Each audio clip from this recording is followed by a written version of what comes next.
All right, and hello, welcome back to the Financial Advocacy Podcast. I am your host, David Kinder, registered financial consultant, chartered life underwriter. It's my co-host Kurt Gibbs and Mike Moffat, and you're just rocking out to that music still again, aren't you guys? I saw that. Uh, I was just laughing to myself when I'm watching the disclaimers going across the screen. I'm like, who's reading all that? But it's there, and we needed that after a while. All right, you guys. Well, by the way, and just so the audience knows, you guys are on location more or less because Mike, you are helping Kurt doing some open enrollment stuff for Medicare for a lot of the people of Kurt's agency. So if you guys have Medicare questions, by all means, you guys need to call Mike, call Kurt, and Kurt will get you the mic, and we can make sure we answer all those questions and everything. In fact, I think we might do a podcast on that article I sent you earlier. That was kind of an inflammatory, kind of an article, kind of a thing. Yeah, I see that kind of stuff a lot, and we won't get into it too much because we have a guest today. But yes, we do. I see that kind of a lot, and it's upsetting and frustrating. And I think maybe next week or the week after, while it's still AEP, we should take an episode to go through that article and kind of debunk it a little bit. So that'd be great. Love doing that. Anything that's current. You know, I love whatever's current in the news. I'm like, you idiot. And then we can bring out the truth of what the facts are. And I love when we can do that. Yeah, because I see that a lot, and there's a lot of misinformation out there. A lot of it is somewhat true, but there's a lot of half-truths in there. And we need to kind of, sift through what is and isn't, reality. But anyway, let's bring up our guest, and we can talk about that maybe next week. Yeah, let's do that. So first of all, let me introduce our guest, although I don't have an official written bio, but let me give a personal introduction. Derek Nelson, he is a retirement advisor and a 3-time author. He's written 3 books, by the way. And Derek, I got to mention that I've bought all 3. I've only read the first one. And of course, I've read the third one, the one we're going to be talking about today. Nice. But that's one thing that you've got us, all 3 of us, beat because you've actually been published. Not there yet. I've written some booklets, but I haven't gotten them published anywhere. So first of all, congratulations to you, Derek, for getting your message out there. And a book is one of the best ways of doing that. I want to make sure our audience gets to know who you are. Let's talk a little bit about some of your own history. So in a way, I had to go back to your first book because in your first book, you talk a little bit about your beginnings of this industry. Tell us a little bit about those days that led to the biggest year in financial services, of course, was 2008. But you've got a little bit of some history before that. Tell us a little bit about that. Yeah, I do. And it's and I appreciate the great introduction. There's definitely some history there, and it's a lot different from what I'm doing now. Basically, I started out, I got a referral from a neighbor who was doing really well back in the mid-90s, 94, 95, in what we now consider a boiler room. So I work for this small firm. And for those that are familiar with the movie Wolf of Wall Street and Jordan Belfort, it was a firm where some successful people from Stratton Oakmont had left, started their own firm, and there I was. The only problem was I hated it more than life itself, cold calling, 500-600 phone calls a day. And, it was rough. But I always liked the idea of being in some sort of finance. Ultimately, that drove me to get hired with a firm on the New York Stock Exchange, where I worked until early 2008. And so I went from being a floor clerk, which is, it's a licensed broker, but I deal directly with the customer. So I'm on the stock exchange itself, and we have these booths. They're like alleyways. And that's, it's our little firm here, and there's Merrill Lynch, and there's Smith Barney. So there was all these other firms that were around us, and we would pick up the phone. It was like bat lines. You just answer it, and they were right there.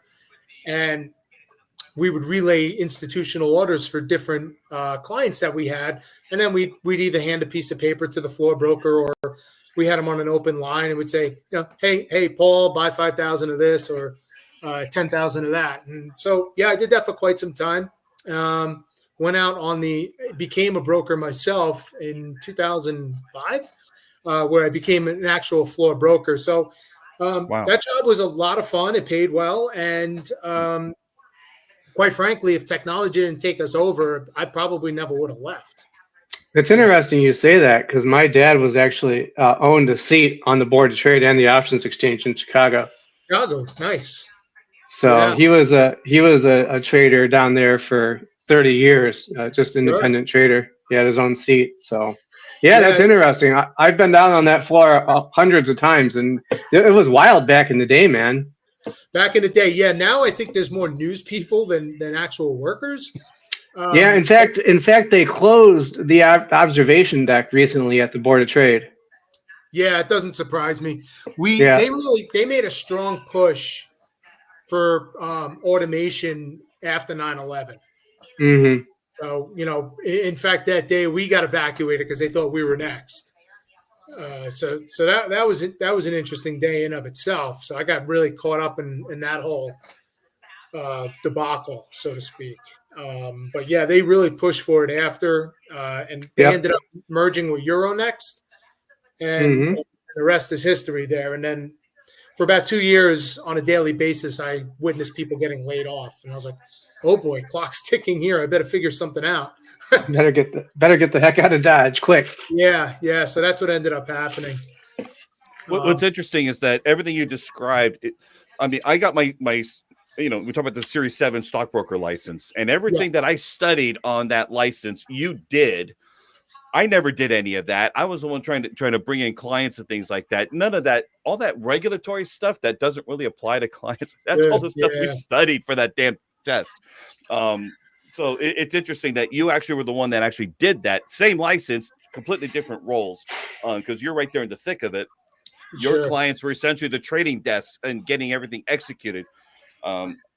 I thought that was a pretty short-lived kind of a job, just because I heard that the stress on that is pretty darn high, if I'm thinking of it in the right way. Yeah, and a lot of people said that, and I got warnings from people as I was walking into that, and there's always paradigms, I guess, but I never took it home with me. Well, except for one time we had a pretty decent sized error, but that basically cost us a bonus. But it didn't kill the business, it just killed a little extra for the quarter. So that kind of ate at me a little bit. But other than that, if there were no mistakes made, I never took it home. That's important to do. Important to separate that where possible. I was watching, this is a long time ago, Tony Robbins, great motivational. He doesn't want to be known as a motivational guy, but he's got all these different videos. I remember he was working with this 13-year-old girl, and and she was suicidal about her parents, and apparently her dad was a financial advisor, and he's explaining to her, like, he's in a business where he's paid to be right, and he can't ever be right. And that kind of stress, some people take it home and then they take it out on their families. And so it's so important to be able to just have that separation, more or less, and just keep that at the office, or quite frankly the trading floor, and not bringing it home to the home life.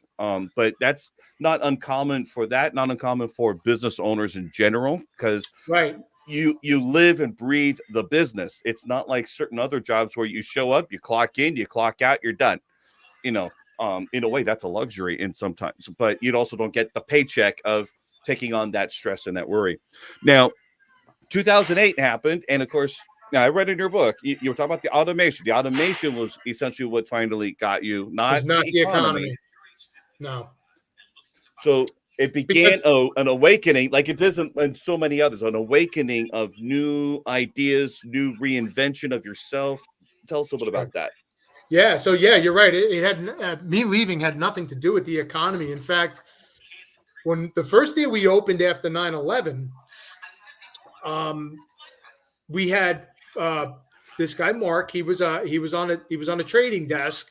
I think I mentioned it in the book. I don't recall, but it was one of our biggest accounts, and that was BL Madoff and Company. And so he had a trading desk that did millions of dollars a month. So it always perplexed me that I guess I can't get into the mind of a criminal, but he had hundreds of employees, and they were basically market makers like the NASDAQ. They were essentially competition for the New York Stock Exchange. So they would, let's say, purchase something at an eighth. Their client would purchase it at an eighth, and they would take the other side of that and try to flip it and make an eighth or a quarter of a point on that. Well, right after 9/11, our very first day open, I remember I was on with the market maker on that desk for General Electric. And the stock was completely insane. And it was literally, 3-4 hours straight. There's no restroom breaks or anything. I had the floor broker in this year. I had him in this year, and it's just buy 30,000, buy 30,000, buy 30,000, buy 30,000, buy 50,000, sell 80,000. And it was just complete insanity with very little breaks in between. And we probably did, I think, close to 1.2 million for that day. So it was actually, even though the markets were tanking and everything was wild, we actually had a great day, from an execution standpoint. So Sure. What happened in 2008 is, and I sort of writing for about 2 years, was I was a little proactive. And believe it or not, I just went into straight remodeling sales. And ironically, that was more stressful for me than the stock exchange. Whereas you're right, I did take it home. I did have installers calling me when I'm eating dinner and, all sorts of crazy stuff. But it got me acclimated to the in-home presentation, if anything, even though it's completely different. And then I went into the personal finance side in 2011, joining a captive company. And that's where that journey began. And when I joined that company in 2011, I mean, I was lucky enough to be able to spell annuity, let alone what it did. Fair enough. That's Right. what most of us are. We don't know what everything's out there until we're in a position like, okay, we kind of want you to sell this stuff. I'm like, okay, but what's in it for the client? Help me understand this thing. Why would anybody in the right mind buy this stuff? And once we know that, then we know how to tailor everything. But in the meantime, it's like, what? You want me to do what? Right. Until we figure that part out. So now we met, I don't even remember how. I'm pretty sure it's our mutual friend, Jeremy Nason. I think it was through there. I'm sure. But we've met and we've known each other, I'm going to say 8, 9, 10 years. It's been quite a while. Yeah. And so what's nice, I mean, I gave you a nice review for your first book. And so you put it in there. So it's nice to see my name in there. So I appreciate that. So I'm gonna, real quick, I'm going to add to my stage here Derek's book. Now, he's got 3 of them. This is his latest book, RetireMax. Discover time-tested, proven concepts to maximize retirement savings and income. This is written for the consumer. It's not written for financial advisors. We know all this stuff. I'm going through it and like, this is good stuff. The consumer needs the basics. They really do. And hopefully sooner rather than later. Mm-hmm. Back in my credit union days, I'm working with people retiring from AT&T and Verizon and people like that. And they're coming in, they're saying, well, we've got a buyout option. Can we retire? Now, in my mind, I'm thinking, yes, I want your business. So the other thing I'm thinking of is, why didn't you come to see me 5 years ago? Why didn't you come to see? This stuff is advanced planning. We want to plan so that when offers are made, you know that if you can take advantage or not last second stuff. So you've written this book. How do you feel about how most people are doing their planning for retirement? What are you seeing here? I'm seeing is so when we first get out there, or I should say when we first start planning. I mean, because we don't necessarily. When I went into the workforce, when I had a real income and stock exchange for the first couple of years, I didn't have a plan at all.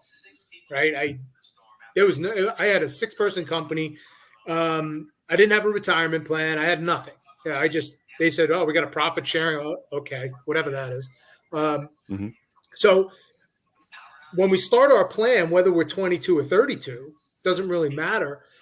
What the typical planner does is they go to, right, and tell me if I'm wrong, they go to their HR department and they sign up for their company sponsored 401k, or if that's not available, an IRA, or or a like type of account. And I always say saving somewhere is better than saving nowhere, but that's not the optimal way to save for the future, in my opinion, especially on the traditional side. But the problem I have with that is we're saving in investment vehicles before we're building that foundation.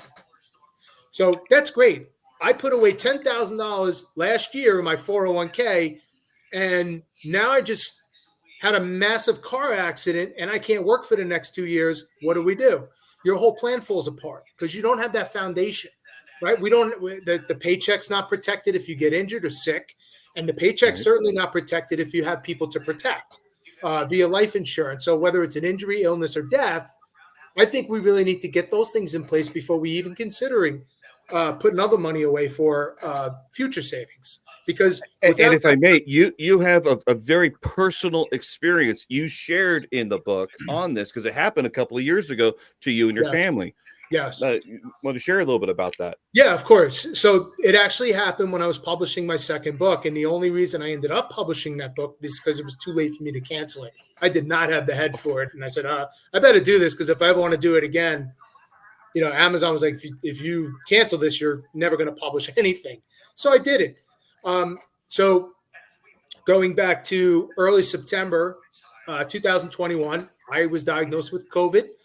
With that, of course, I got the one strain that was more intense than the other ones. And I remember driving back from St. Petersburg, Florida. I was driving home and I was waiting for the text to see what I got. And I pulled over into a parking lot and hit I forget what I had, Social Security, whatever you had to look. But I looked at it and I kind of smirked. I said, my turn to get it. I didn't think much of it. And wife took my three girls the very next day to get tested, and they all tested negative. Saturday, wife starts getting sick. And by Wednesday, she had been pretty sick, high fever, a lot of coughing. You could hear it. And Wednesday, she goes to, we have this walk-in ER, and they basically kick her out. They tell her, hey, come back when you feel worse. That's encouraging. So September 11th, my second 9/11 anniversary, which happened to be the 20th anniversary of the first one that I had to go through, she walks into another walk-in emergency room, and they admit her to the hospital. So COVID's gone. It's behind us at this point, except for the grogginess and everything that went along with it. But she's got pretty bad pneumonia. I mean, she was running a high fever, hitting 103, that type of thing, and a lot of congestion in the lungs. But I was talking to her, and what happened was it was September 21st. I had about a 45-minute conversation with her on the phone. September 22nd, another half hour. September 23rd, about 10:30 in the morning. Because remember, I'm still on lockdown, right? I can't leave the house. Kids are home. So I'm sitting at the dining room table. It's about 10:30 in the morning. I see my phone ring. It's her number. I pick it up. Hey, what's up, babe? And I was thinking she was coming home that weekend. And it's actually the nurse practitioner telling me how she had 0% lung function. She's got 0% lung function. She's going on a ventilator. I was perplexed. I didn't know what to do. Actually, there wasn't much I could do, right? I just was listening and, getting very emotional at the time. But so September 23rd, she goes on the ventilator. They induce her into a coma. They transfer her to the St. Joseph's in Tampa, where they're a little better equipped to handle this. And so she gets airlifted over there on the 24th. And she was induced in a coma on the 23rd and would not come out of that coma until 4 or 5 days before Christmas. And end of October, I start hearing that she's a lung transplant candidate. I was there every day minus Sunday while she was there. And so now she's a lung transplant candidate. And I used all my belief and faith in the world when nobody else had it. And I was convinced she would self-heal. And ultimately, she did. She came home. I mean, she ended up on an ECMO machine, which I talk about in the book. She had a trach in, so it was a real rough time. And she ultimately came home for good because she did come home early February and had to go back for 2 weeks because she had a collapsed lung.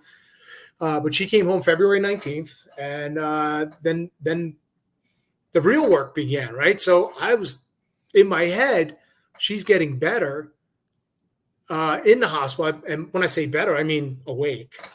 Didn't need a transplant. Came off the vent. I'm like, all right, we're going on the right track. She's going to come home. I'm going back to work. I'm going back to business. No. You're now a caretaker. She woke up from the coma and couldn't stand for more than 20 seconds. She couldn't brush her own teeth. Everything atrophied on her.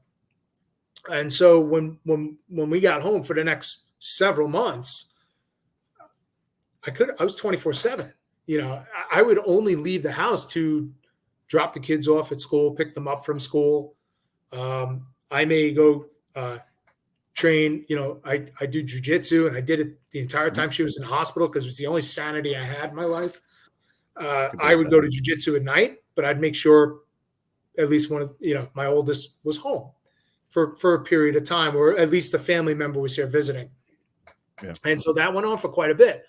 So I lost a lot of time when it came to being productive in life. And I got to tell you, not an easy road to regain that once you've stepped into that realm of doing nothing. I was never officially diagnosed, but I was told by a few professionals off record that I probably had some serious PTSD, where they were telling me, because I had to remain so strong. It was like, "Why you're so strong? I don't know how you do this." But when it ended, when the fear ended, when she came home and all that decompressed, that's when everything set in with me, because I had to be strong for the kids, right? And so there's a mentality of, and again, thank you so much, but there is a mentality that you're in that survival mode. You have to be there because everything else depends on it. yes, And until that part can break for you, and I mean for you, for your benefit, that's when you can finally let it release a little bit. And then you realize, oh, gee, now how do I rebuild myself back to who I was before? yeah, It's not an easy journey at all, no, which is it why, hasn't been. No. and so when we look at it from a consumer or client perspective, in a way, what I would ask at that point is, what good does a rate of return give you if we don't have the right foundations in place in the event that this stuff happens? Because it will happen. And the older we get, now what's interesting, I mean, you guys are young. Now, I think you're about my age. I forgot your age. I'm 46 and old enough to know. 49. Okay, so we're right in the same ages. And the thing is that the risk of that kind of needing care only gets higher the older we get. And so it doesn't take a COVID, it doesn't take all that. It can be anything else, depends on our immune systems and whatever else that happens. But knowing that, it gives a different sense of urgency, I think, of helping people to see that this is a real thing. Your book really does it. So many advisors, I think, traditional financial planning advisors, they focus so much more on rate of return, whereas your book talks about all about the risks. You're outlining all the different risks, and here's the situation we're finding ourselves in, not just individually, but here's where we're at as a country. Here's where we're at in so many different facets, and coordinating all of those decisions together. So with all of those risks, what would you say is probably the number one risk for a retiree? The number one risk for a retiree, I'm going to have to go with longevity risk. Okay. Living too long, because the longer we live, the more likely we are to have to deal with other risks. So the longer we're alive, the more opportunities there are to deal with a higher inflationary period. If we're doing traditional financial planning, while retired, we have a sequence of returns risk, meaning we risk that our accounts will go down while we're drawing income, which will accelerate the chances of running out of money. More risk of long-term care needs, because we have about a 70% chance of needing long-term care. If you make it to 65, 70% of us will need some sort of care. And that care can wipe out a lifetime worth of savings in just a few short years. So all these risks are compounded because you're living longer. So how do you use your savings to make sure that doesn't happen? And there's a couple of ways to do it, but having the money in mutual funds and bonds sitting in an IRA or something where you're just drawing down every year, that's not going to cut it. You're going to have a spend down period because of that.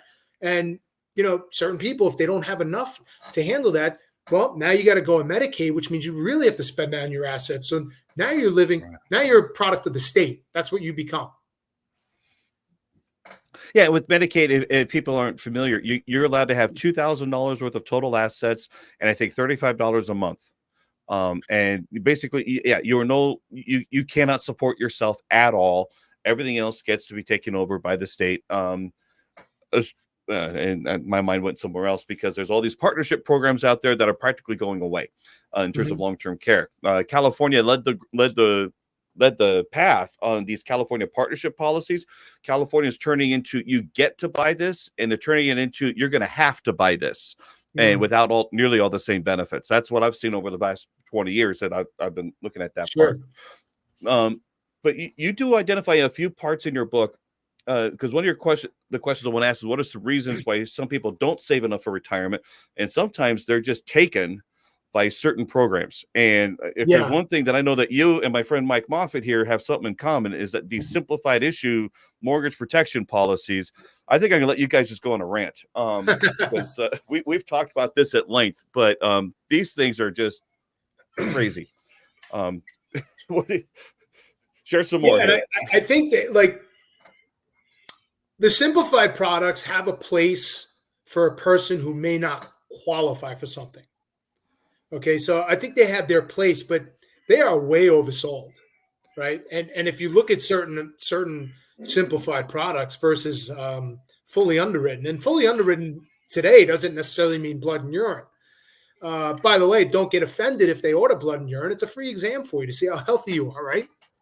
So, I mean, you can literally end up, if you take a simple term product, simplified versus underwritten. I mean, you're talking 2 to 4 times more in cost with the simplified, and there's a reason for that, because they approve you easier, they ask less questions, so they have a wider margin of people that are maybe substandard health that also get approved, so they have to pull that in and factor that into their general pricing, rather than it being individualized.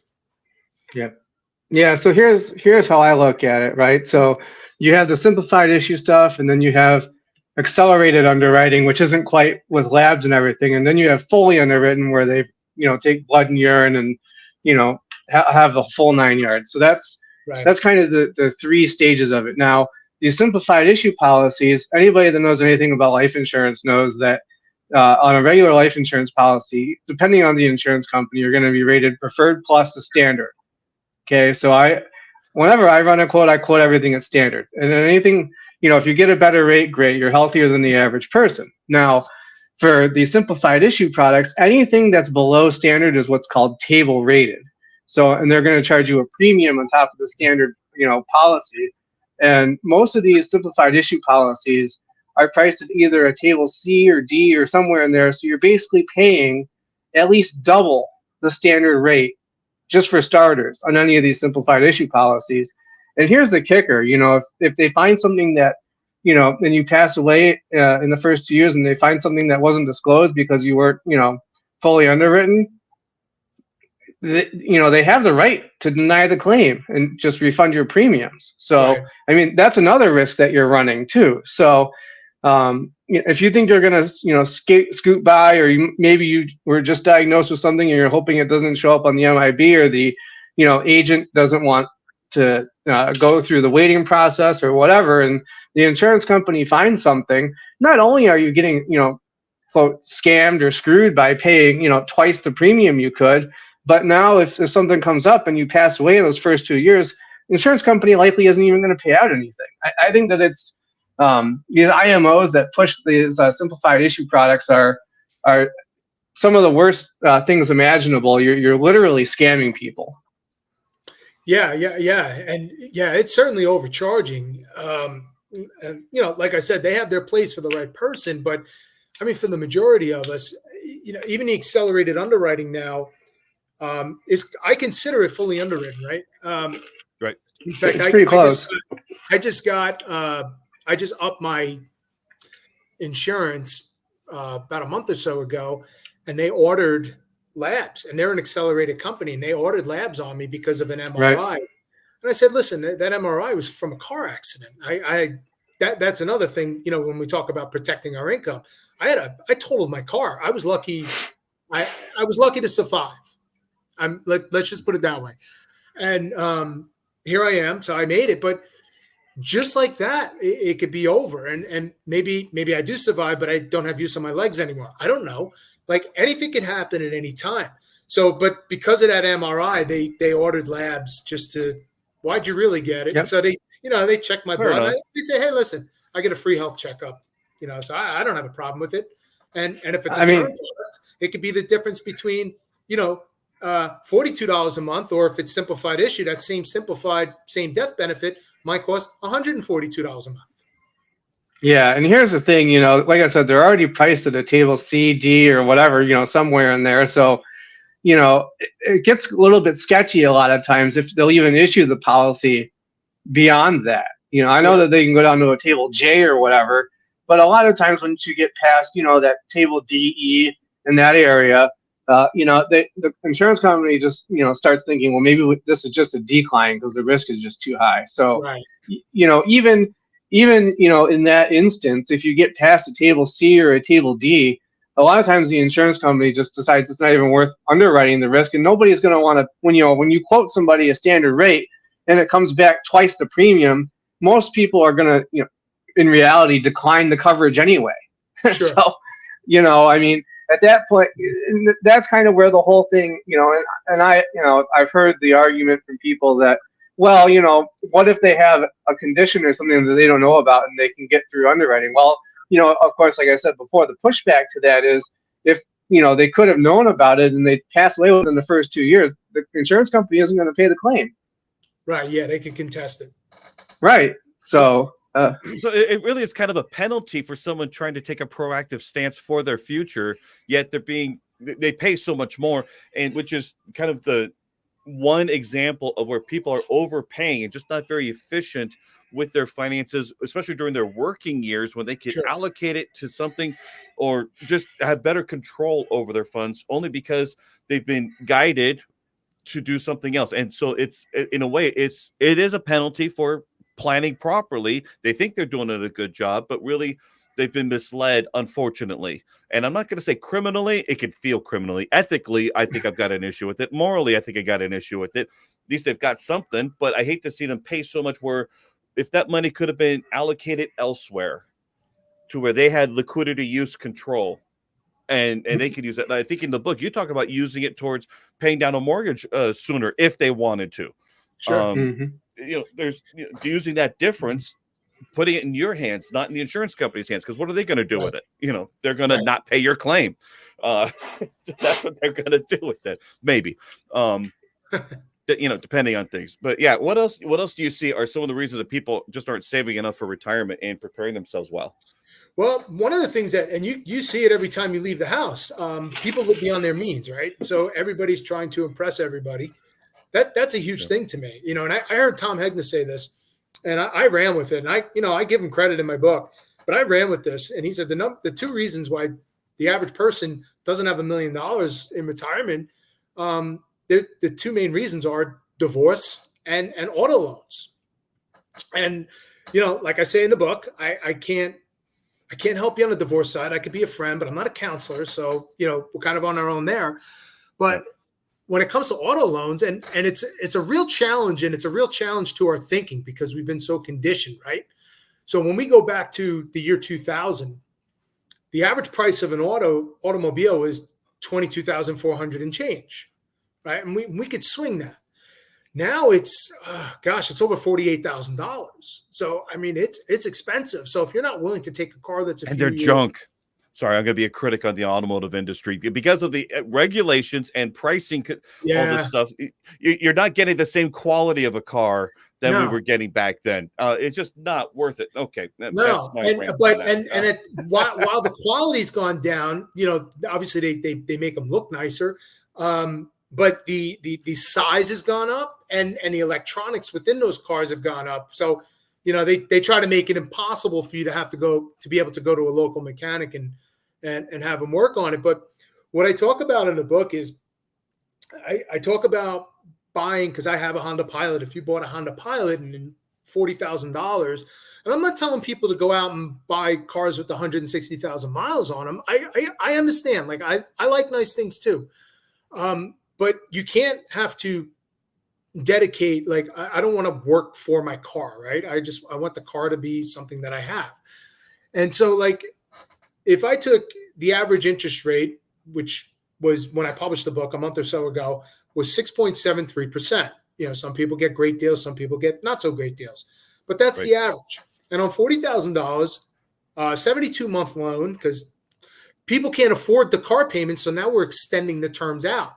While that lowers the payment, it raises the cost, right? So on a 72-month loan, that amount is $676.79, which means at the end of 72 months, what do you have? You've spent $48,728. You have a 6-year-old car, and you're out $48,000. So you don't have the money, and you have an old car that you probably don't want anymore. So you're going to trade it in, and we're going to do this again. But the kicker to that is that the real interest rate on that, because of APR, is not 6.73%. It's 21.8%, because you're paying 21.8% above what you borrowed. Now, if you do this 5 times, which is not unreasonable, that's $243,643. That's out of your pocket. Whereas if we took that same exact $676 every month for that same 30-year period and put it in and I illustrated this, in a properly designed whole life policy, just earning some interest and dividends, nothing crazy, you'd actually have in 30 years over $472,000. So you want to be minus 243,000, or do you want to have 472,000? So the choice is pretty clear there. So what people say is, Derek, I need a car. I can't afford a $40,000 car. I can't even afford a $10,000 car. But if you have that money in the whole life, that's the beauty of it. When you're with the right company and the right structure, you could pull the money out. You could borrow the cash value. I shouldn't say that. You could borrow from the insurance company. They use your cash value and death benefit as collateral, and you pay yourself back. But that money, as long as you pay yourself back, that money, whether you borrowed it or not, at the end of that 30 years looks exactly the same as if you've never touched it. Yes. So it just, and a lot of people throw around this infinite banking concept without explaining it to, like, it's not that complicated, right? It's just like, I can borrow from my policy, pay myself back. I don't have to qualify for a loan. I don't have to worry about a subprime interest rate. Heck, if I have financial distress and I can't pay for a few months, nobody's ringing my phone. Nobody's trying to repossess my car. You don't have to pay yourself back, although I highly suggest you do if you want to have that extra 400-something thousand. That's just one piece of the puzzle. Now, with almost $500,000, we're halfway to $1 million. And that's just from auto loans. Makes a huge difference. And by the way, as we talked about, that newer cars aren't nearly the same quality. You can afford to get a better older car and maintain it far better. I mean, look, I've got a decent car. It's an 08 Lexus LS 460. It's a beautiful 380 horsepower V8 engine. They don't make them like that anymore. I'm going to keep that thing until it's probably wrecked again. I did get it with the salvage title. It's a beautiful, clean car. It works. But I tell you, I'd rather, and I got it for 11.5. And so I'd much rather drive that higher quality car. Yeah, it's a little rich on the gas, but I'd rather drive that than something that's brand new. The only thing I wish I had was blindside assist or blindside monitoring. It's the only thing I wish I had. It doesn't have that safety feature. Oh darn! Yeah, I think I can live without it. Yeah, no big deal. So I can actually live a better life on less, as long as I'm willing to have something that's older and take care of it, which is what I do. Yeah, well, I just had my oldest daughter just turned 18. So in Florida, you could get you get your license at 16. So she's been driving my car. I have a local kick around car. My wife had she had a nice Toyota Highlander, and that's what I totaled. Now we have a Pilot, which is we got in 20. Gosh, when did I crash? 2020. So 2023, about a 2017. That MRI was clear, right? I'm just that MRI was good. Okay. Got some shoulder damage, some neck damage, but nothing in the circulatory. So the insurance company didn't care about that. But the point being, like, I have my car that I just drive local, and yeah, you know what? when business is picking up and I want to upgrade, I'll upgrade. Right now, I'm focused on growing my business and doing things. But what I was getting to is my 16-year-old, now 18, she's been driving mainly my car. So she doesn't have any of these signals or backup cams. So she's forced to become a better driver. Yes. She'll get them one day. But right now, she has to really focus on the driving part of it and not rely on anything. Yeah, well, my daughter, she's out in Kansas, and she's driving I think it's an '03 Mustang, so she's got almost nothing, but she loves the car, so she's taking care of it and everything. So it's not that big of a deal. But I want some of the safety, but I'm like, but I don't want the quality that ends up going with it. So yeah, sure. There's always trade-offs and everything. So what I want to do is real quick, I'm going to show, because I have the Kindle version of your book. I'm going to show real quick the contents here, not the contents, but the table of contents here. So we got chapter 1, faith in the system. What is retirement? We talk about buy to invest the difference, saving for retirement, government regulated retirement. I love the way you titled that. Alternatives to government regulated plans, retirement savings, mortgage protection planning, purchasing your car. We just been talking about that. A policy on mom. I really like that chapter. I like that one also too, especially for retirement. If your own parents are still around, we could call it reverse mortgage protection. That's a whole nother concept we could talk about. But CD alternatives, don't leave your children money. I know where you got that title from. Yep. Long-term care, understanding Medicare, Social Security, and estate planning, especially with your documents and everything, and your final thoughts. So I want to let people know this is pretty thorough, but yet it's not overwhelming. That's something that's so important. It's enough to make sure that people are going to take some action on it, give you just enough to say, I probably need to address some of this stuff with my current planning. Sure. And of course, who should they be looking at? You've got your QR code right there at the end of the book. So we're not biased at all, but you should be contacting someone like Derek. Or someone like the rest of us when we're talking about Derek today. So, I wrote that book with the intention of the person who's going to read this isn't necessarily a reader, but it's not 300 pages, and it's very simple. And it, like you said, it inspires people to take action. It's a bit of a wake-up call and a paradigm shift is what it is. But this book will literally map out not only the protection side, but to guarantee that whether you live to 89 or 109, you will never run out of a paycheck. And that's huge. Yeah, that is huge. Yeah, I thought that the chapter on Medicare, as a kind of a Medicare guru myself, was pretty interesting and eye-opening, and I think that's something that a lot of people they don't consider the consequences of some of those things, and especially the solvency of Medicare, and if they're going to have to push the retirement age back or reduce benefits or increase taxation, or what they're going to have to do, because I mean, you're right. It's just math, right? It's a math problem. Medicare is going to be insolvent in in a decade or less. So that's a big issue that a lot of people don't take into account, and then especially with the Part B and the Part D IRMA, relating to your income and stuff like that. So yeah, I really like that chapter, and you're right. It's an easy book to read. I'm more or less familiar with a lot of stuff in it, so I was able to get through it, maybe more quickly than another person. But it shouldn't take you more than a couple hours, at least, to go through it and get a cursory understanding of what the book's about. Mm-hmm. Yeah, no, I appreciate that. Yeah, I just think it's really important. Like it's not even it's a math thing. It's not a political thing. If we want to talk about, obviously it's very heated right now, and there's a lot of talk about this one's going to increase the deficit and the debt. And I go back to the last presidential administration to walk away with a national debt lower than what they started was Calvin Coolidge. So the debt's been going up ever since. And so, and the spending's just become so outrageous, and anybody can, I don't know if a politician's ever going to be willing to throw themselves on the perpetual stake, so to speak, but it's already on your Social Security statement. If you look at it right now, it shows, hey, you will get your full benefits through 2034, and then you can expect a 20% decrease. It's right there in plain English. For every $1,000 you get, we'll be able to pay you $800. But when that time comes, whoever's in office probably get ousted. That's the king, and because there's the political suicide, essentially. Right.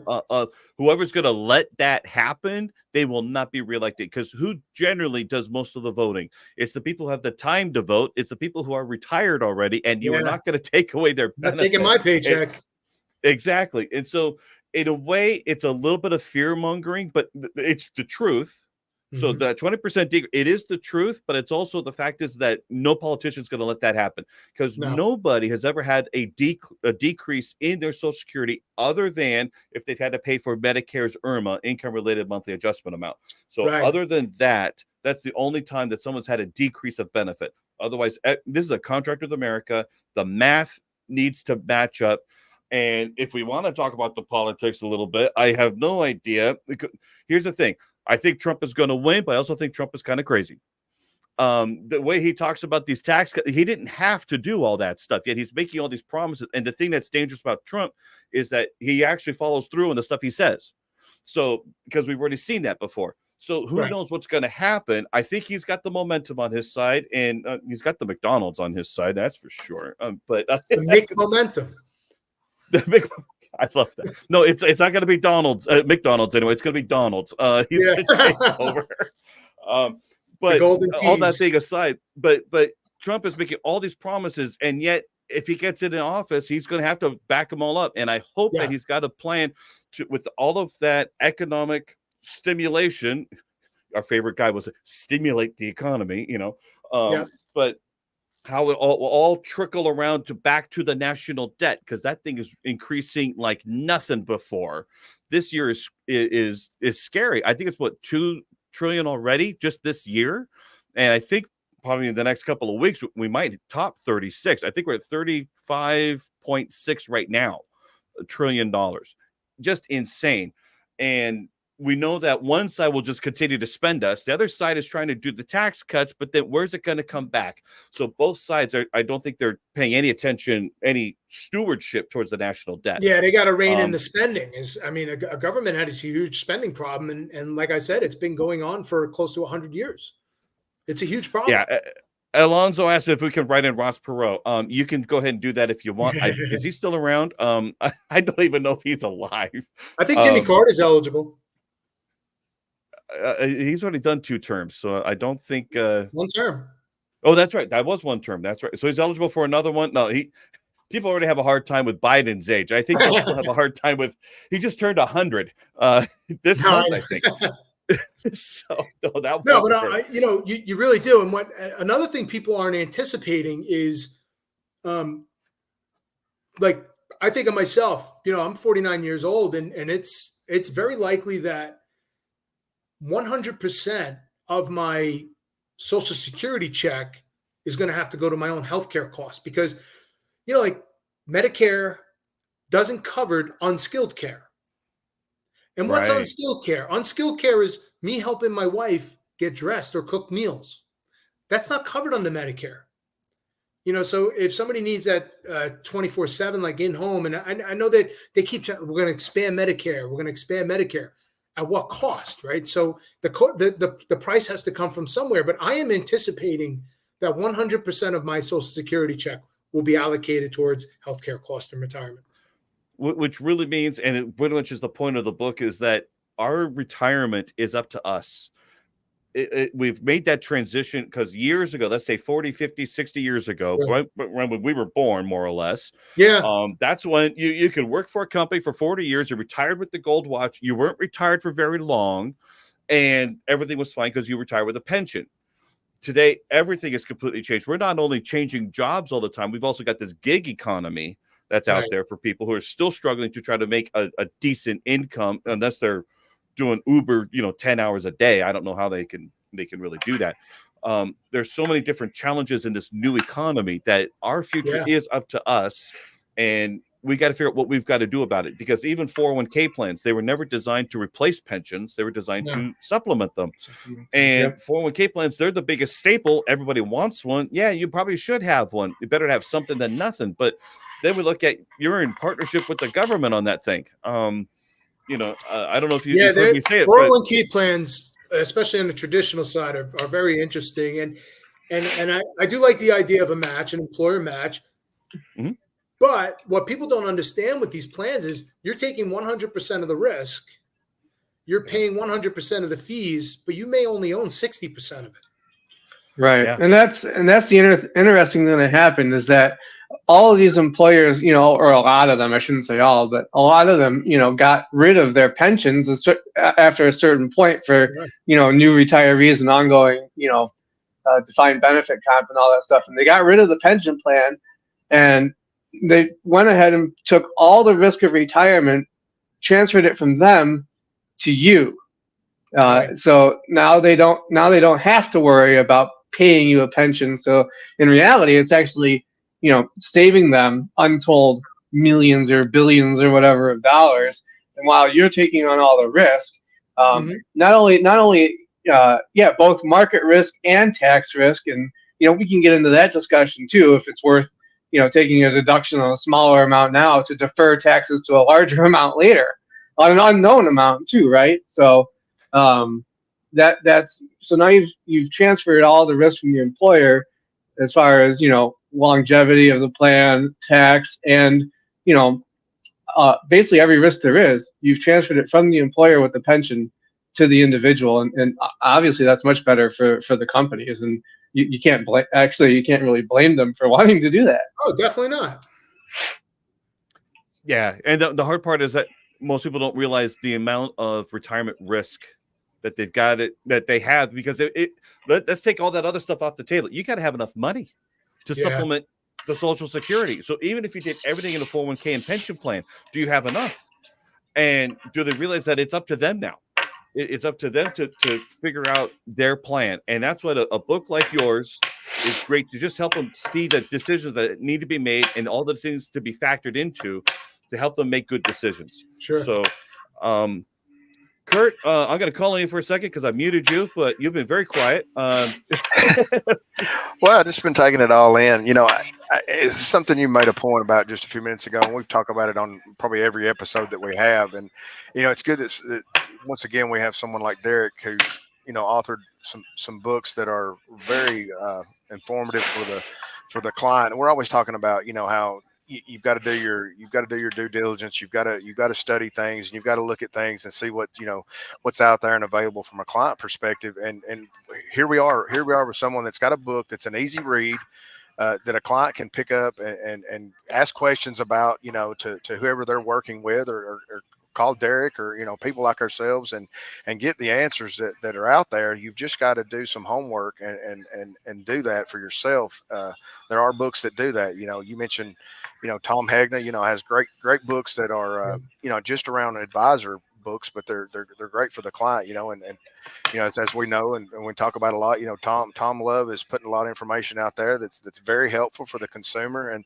there's a handful of people that are doing that. And, I just think it's great that someone like Derek has taken the time out of his career really to focus on something that he's obviously passionate about, and that's definitely been what he's done with these books. And the question I kind of have for him is thinking back to what he mentioned earlier and how his career got started, and we have a similar path, but not the same. And 08 was the awakening for me, with what went on in the markets and things like that. But if you could draw like a timeline from where you started your career to say where you're at now, what was kind of your aha moment with knowing that what you're doing now is that's really where your passion's at, and that's really what's driving you today?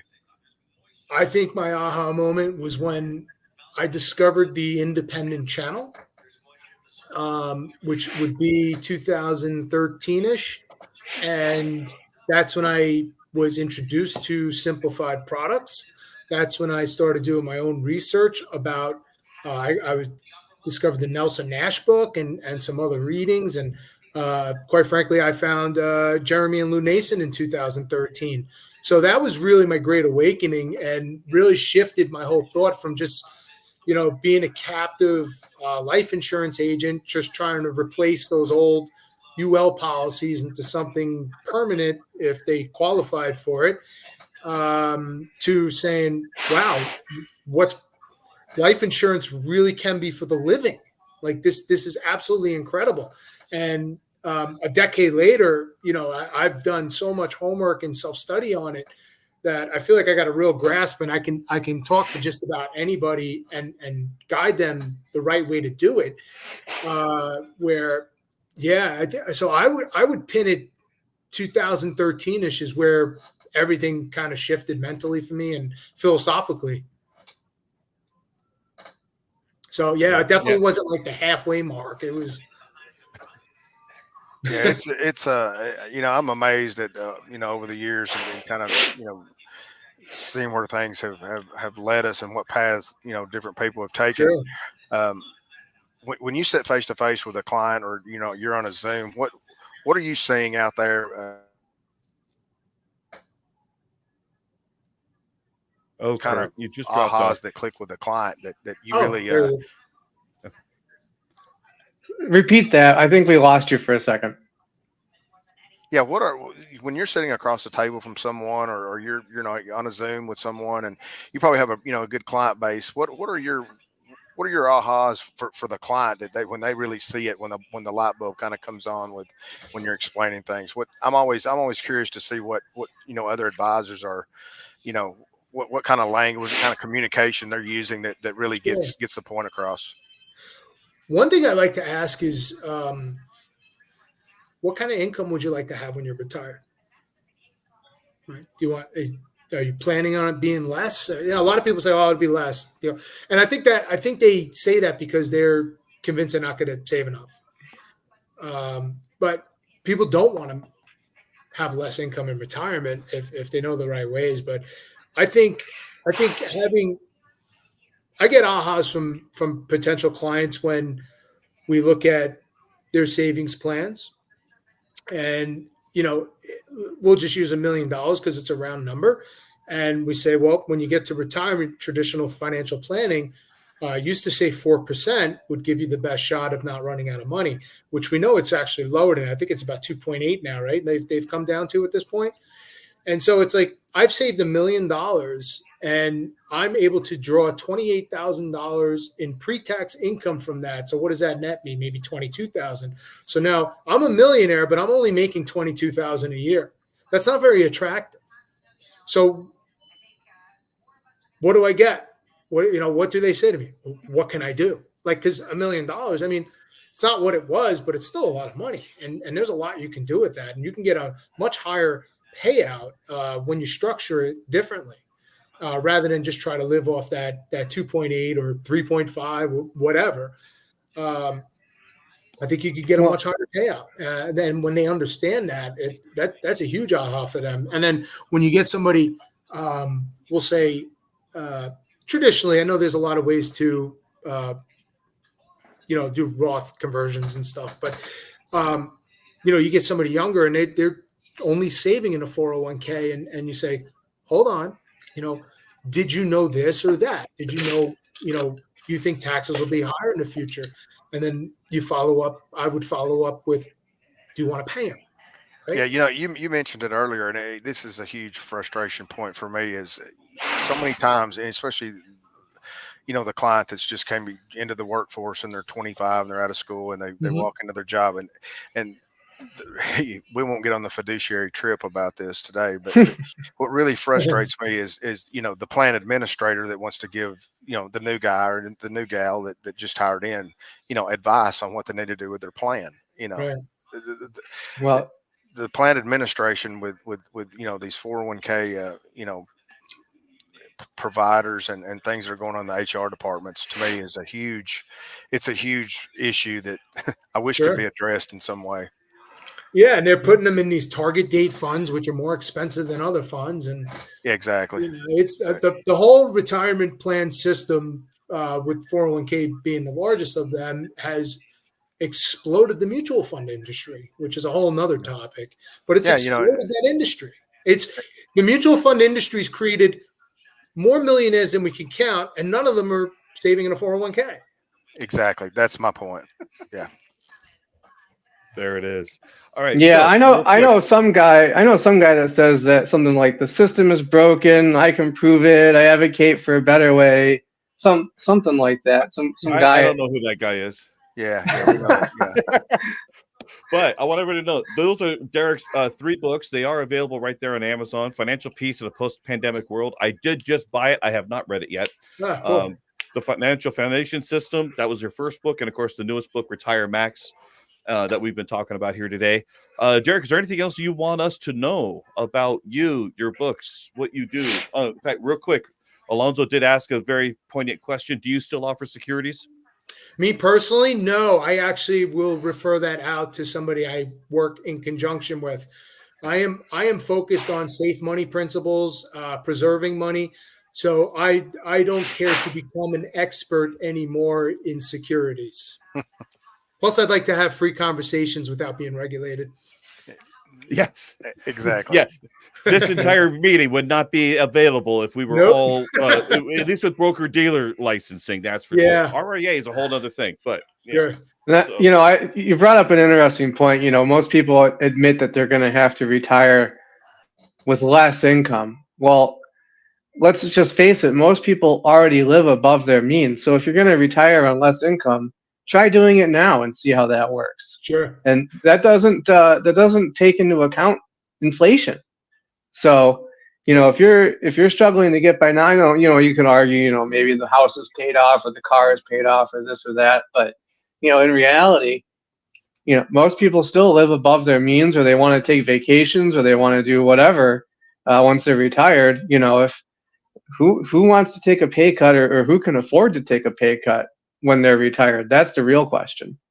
Yeah, I mean, inflation's a great way to bring it up, because we don't know what the rates are going to be. But hey, if I'm making 50,000 today, what do I need when I retire to live on 50,000? Do I need to be earning 84,000 to have the same type of lifestyle? Like, nobody knows. But what I do know is you're going to need more to maintain. Right, and that's where the sequence of returns risk comes in that you talked about in the book too. Because if you're needing to draw that income every year and you have a down year, your cost of living isn't going to go down just because the market was down 10, 15, 20% in the year. It's only going to increase.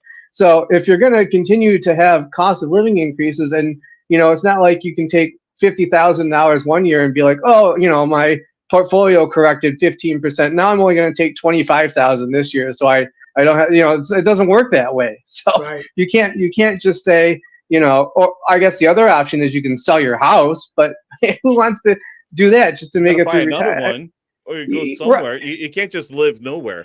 I remember years ago, it was like 6 years ago, someone said, I could guarantee 4% payout. Then I looked at his mutual fund illustration, and it was 4% based on the annual values each and every year. So if the market went down 20%, it was 4% of that new balance. It was not a 4% static amount all the way through. And once I saw it, I'm like, come on, give me a break. No one's bills go down just because they happen to have a down year. Right. So yeah, that's a big decision a lot of retirees have to make. It's when the market, and listen, it's been so long, I think people forgot what a down economy is like. But it's coming regardless. They can manipulate and push it off all they want, and that's just going to make the fall that much harder when it does happen. But then you're going to be faced with the decision when you're on a fixed income. Do I take the same percentage of my portfolio, which is less income, or do I take the same income, which is a larger percentage, which then what?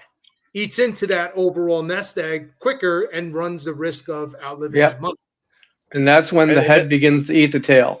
Yep. Oh, and if we don't do it ourselves, the government will force you to do it anyway because of the increasing required minimum distributions. Yeah. So, because those things keep going up as high. Obviously, we started at age 72 now, and then it keeps going up from there. So, after a while, it will be 4%. Even when you don't need it, you're required to take, or you pay a 50% tax for what you should have taken on top of what you needed to take. So, they've got definitely a better retirement plan for the government than the person doing all the saving.